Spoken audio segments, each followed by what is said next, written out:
Welcome back. This is David Levinstein. And I am meeting with the portfolio repairman, as I do every Saturday at 12:30 right here on the 103.9 LI News Radio. And the portfolio repairman is Jan ten Haagen from the Ten Haagen Financial Group. TenHaagen, TenHaagen.com. His offices are located in Northport, in Huntington, and in Manhattan. He's a certified financial planner, also an insurance consultant. Now let's talk about how insurance and financial planning walk hand in hand with each other, and they do. Very much so. Yes. Explain that. When you first start out, you just get out of school, you really don't need to insure anything. Right. But you end up buying a home. Mm-hmm. You get married. You have a child, etc. Right. One of the analogies I use with people, and it came to light again on Sunday when that horrible accident on the expressway and how many people perished. Sure. And they were older, younger, middle-aged people. Did they have insurance for the surviving spouse? Mm-hmm. I don't know. So what I tell people when I don't know if I can afford it, and they're sitting there with me with a spouse and a child. Right. I said, okay, picture this. You're driving down the road. All of a sudden, you're 300 yards up in the air. Right. You look down. It's fire and brimstone. Your car is totally gone. Right. You're dead. Now, you look on the horizon. You can see your spouse and your children. You got 5 minutes to go back. What are you going to say? Are you going to say, hey, we planned well. I have the insurance. I'm not here, unfortunately. But you're going to be able to pay for the mortgage down, pay for college, keep everybody in the house. Right. So you don't have to sell it and live in poverty. Or, gee, I'm terribly sorry, but I never got around to it. I wasn't prepared. Yeah. Right. Yeah, you want to make sure that you are prepared to take care of your loved ones in the event of a tragic event. I mean, really, that's what life insurance really is, preparing you for an untimely death versus anything else. Right. Untimely death. But just like investing, where you say that it's best to start off when you're young, insurance is the same thing. The younger you are when you buy your policy, generally speaking, the healthier you are. Yes. And you have years on your side, you have health on your side, and your premiums will be far less than they are going to be should you start to look for insurance at 55 years old. Absolutely. Yeah. Absolutely. I mean, you can buy $1 million policy for pennies on the dollar at 20 years old if you're making enough money to do so than if you were 50 years old. Right. Yeah. And there are three basic types of insurance. Okay. There's term insurance, where I am buying an insurance policy for a certain amount for a time period. Right. 10 years, 20 years, 25, 30 years, whatever it may be. Yeah. And it's the least expensive because all you're getting is pure insurance. Right. And statistics show the insurance company we can reduce the price because people are living longer and not that many people are calling these things in. Right. Then you get a universal life, UL as they call it. Right. That is just pure insurance. You buy the insurance, and as long as you pay that premium, nowadays they'll continue insuring you up to age 120. So as long as you pay the premium, and it's not as expensive as the last one, whole life. So if they're insuring you up to age 120, they're basically insuring you up for your entire life. Right. Yeah, I mean, you're never gonna have insurance unless you're gonna live to 130. And true. Right. And the way it's going, somebody's going to do it one of these days. Well, the truth of the matter is, they say more and more people born are going to live well past 100 years old. Right. I don't know if that's a good thing or a bad thing. We're having a problem with Social Security now. Social Security was never designed to pay people that many years. No. It came out at the turn of the century. It pays you at 65. People lived to 67 back then. A couple of years, and then you're gone. And the media has been saying this for time after time after time. Right. And shouldn't that be an incentive to start your own retirement plan? Absolutely, 100%. I mean, people strive to live longer. We eat healthier. We smoke less. We work out more. We take vitamins and supplements and antioxidants, and everybody's trying to live a healthy lifestyle so they live a long time. Right. But if you're not going to save for your retirement and be able to support yourself in the lifestyle that you choose to live, listen, you don't want to just be alive in your retirement. You want to live in your retirement. Well, wouldn't that be nice? I mean, yeah. Okay, Social Security may or may not be there. I think it'll be there in different form, perhaps. Yeah.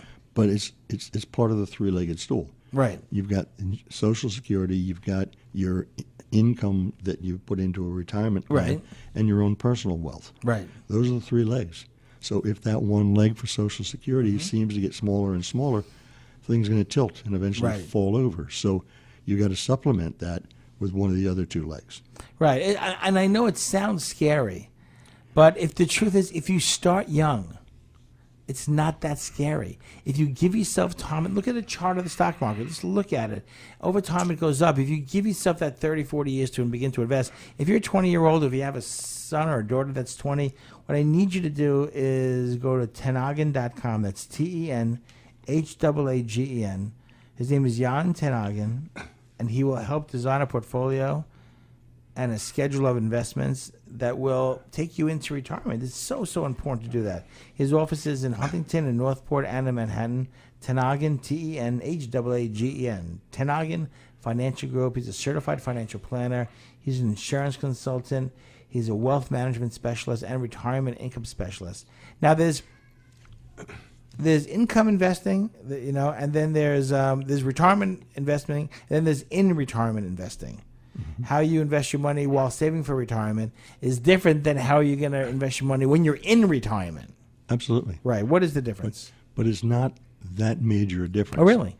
Well, if you're going to try and retire at 65, and actuarially they're saying you're going to live to 83 plus, Right. that's a very long time. 20 years, yeah. And you can't just put it into bonds Right. because you've got inflation, which tears them down to some degree. So you've got to keep your money in equity. Right. You need your income to grow with you. Right. But actually. what you might want to do is put a little bit more into fixed income Right. that is kicking off interest and or dividends. Right. And the other part, you go to more, what do you call them, the Nifty 50, the top largest companies Right. that are more stable, been around for a long, long time. Right. That pay dividends, hopefully. Exactly. I love dividend-paying stocks. I mean, absolutely. Tell me about. I know that when my folks retired, because they were no longer working, they actually started to spend more money. Because during the day, you and I, we go to work, and we don't walk around spending money. We're not going out for lunch and going to the movies and playing golf and things like that. We're at work every day. Those things we do on the weekends. One maybe Saturday, maybe Sunday, right? During the when you during your retirement, you're off every single day. Correct. You actually spend more money on leisure activities than you would should you not be retired. Especially in the first couple of years, Uh-huh. because you're experimenting. Well, gee, I want to play a lot of golf, and after a while, I can't play golf 7 days a week. Right. So I'm going to go work for a community, charity, whatever it may be. Yeah. So it evolves. With the first few years, you are spending more. You have expensive hobby. You boat. Yes, That's an expensive hobby. it can be. Yes. It can be, yeah. Sailing maybe a little bit less than motorboating, but it's still expensive to have a boat. Well, yeah, they pay for a lot of fuel. I pay for new sails when they get worn out and those kind of things. So Right. yeah, it might cost a little more for power, but it ain't cheap. It ain't cheap, right? So when in designing your retirement, I mean, you've been selling for your whole life, so you pretty much know how you're going to retire and what you're going to be doing. Right. In designing your retirement, you should have a plan there as well, right? Of course. As to the lifestyle that you want to live in your retirement, so you're not searching for that lifestyle after the fact. Well, that's a good point. And what I do with my clients, because we help them from birth to death and Yeah. beyond, is multiple years before you retire. What is it you want to do when you retire? Right. Maybe you want to continue working 2 days a week because I can't sit around for 7 days a week. Sure. Go nuts. Or, yeah, I want to play lots more golf, or I want to do a lot more travel. Yeah. Those things cost money. Right. So you've got a budget and a plan in pre-retirement. Right. You should plan and create one before you retire for post-retirement. For post-retirement, right. I'm speaking with Jan Tenhagen from the Tenhagen Financial Group.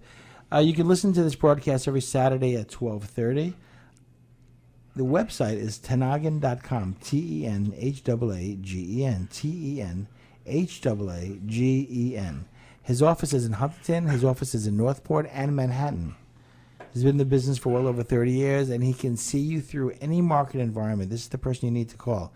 If you have a portfolio now and you're heading into retirement, maybe have him look at it and see how he would help you to reallocate that portfolio that will better suit your personal needs.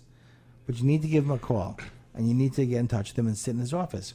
It's the Tenhagen Financial Group, Tenhagen, Haagen. And again, offices in Northport, offices in Huntington, and Manhattan. And you can listen to this broadcast every Saturday at 12:30.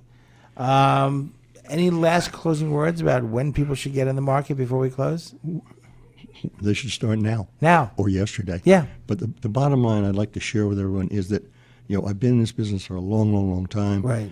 But I deal with not just huge wealthy people. Right. I deal with people just starting out. Yeah. And people that are changing jobs or going through a divorce. We work with all those type of situations. Right.